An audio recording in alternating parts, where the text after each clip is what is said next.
Hey guys, how's it going? Today we're going to be doing a short tutorial on simple motion tracking using Autodesk Matchmover 2011. Matchmover 2011, 2012 and 2013 only open image sequences. They can't actually open a movie file. So before we get started with this, you have to export whatever sequence you want into an image sequence of PNGs, TGAs or TIFFs. Work pretty well. So I'm just going to go in here and open up a sequence that I've prepared. I've used PNGs for this particular one. It's just my personal preference.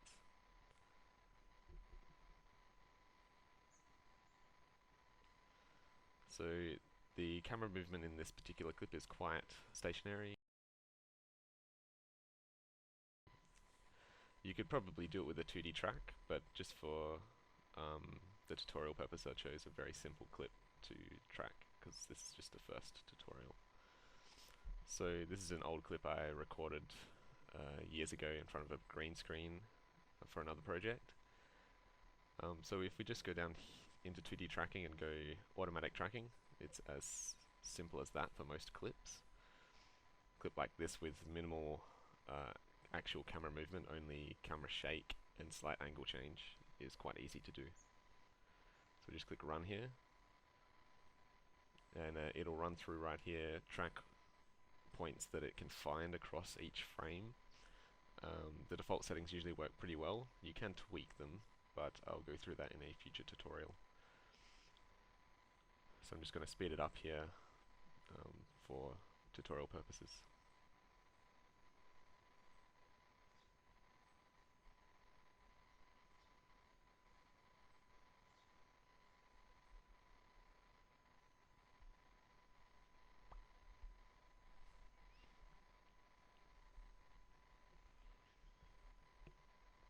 Alright, so once it's done, you won't get very much visual representation. All the track points will still be there, the 2D track points. You can scroll through and see them. So it's a fairly good track on the wall on the side. If you click 3D up the top, you'll get the 3D view. It's a bit hard to navigate compared to other 3D applications, but once you scroll through, you can see that the actual camera is moving. And the basic gist is if you've got a really good track, you won't see the actual image changing angle, you'll just see the camera moving around it, like it just did there. So we're going to export it now to Maya format. You can go Lightwave, Cinema 4D, 3ds Max, Combustion, etc.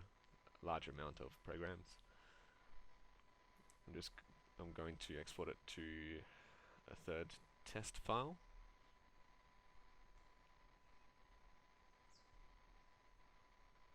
And save it. So now we'll go into Maya and we will have a look at what we've got.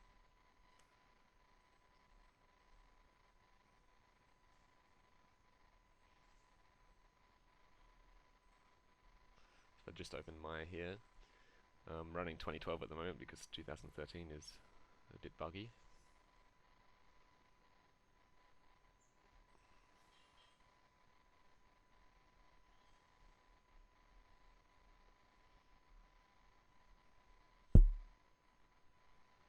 So if we just go and open our scene,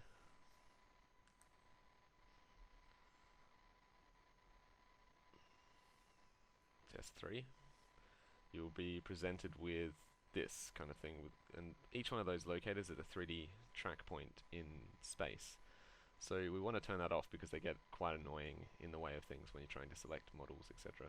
So now we can just see the camera, and if we play it, we can see that the camera does move. If we look through the camera, we can see even better with the grid moving, and it's basically mimicking the camera movement of the actual camera when I filmed the footage. This is very useful for integrating 3D objects into live action footage, effects, anything really.